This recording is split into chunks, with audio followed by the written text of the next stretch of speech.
Escaping from North Korea is almost an impossible task, but this woman not only managed to do it, she did it twice. The story begins on a bitterly cold winter night in 1998. Park Ji-hyun, along with her young brother, quietly slipped out of their home and began moving toward the China-North Korea border. Crawling through snow and shadows, they inched their way toward freedom. The land was frozen solid like iron. Just as they stepped onto the icy river, a blinding light shone from behind. Gunshots and shouting tore through the night sky, but despite fear gripping them, their trembling feet didn't stop. Miraculously, they made it to the other side. For a moment, they believed they were finally free.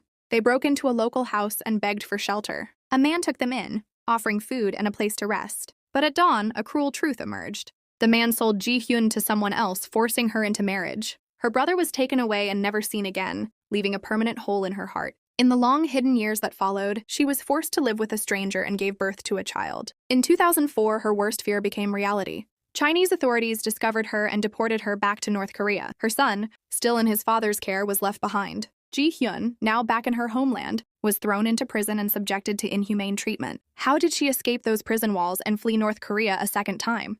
In prison, she was brutally beaten, starved, and left to rot. A wound on her leg became so infected it nearly left her unable to walk. The guards thought she wouldn't survive and abandoned her. But the fire within her had not gone out. It was far from over. Dragging her injured leg, she once again set out on the dangerous journey north. This time, a trafficker offered her help. He was part of an illegal underground smuggling network. For Ji-hyun, it was her only chance. In the midst of a snowstorm, she crossed the border again, scarred and alone, moving in secret. She had one goal in her heart: to find her son. She began a long search, making endless phone calls and following every possible lead. Finally, there was an answer on the other end of the line. It was him. After 2 years apart, mother and son were reunited. But they were still not safe. With the help of someone who claimed to have connections with the United Nations, they forged new identities and moved from one safe house to another. Finally, in 2008, they boarded a flight to the United Kingdom. This time, they had found true freedom.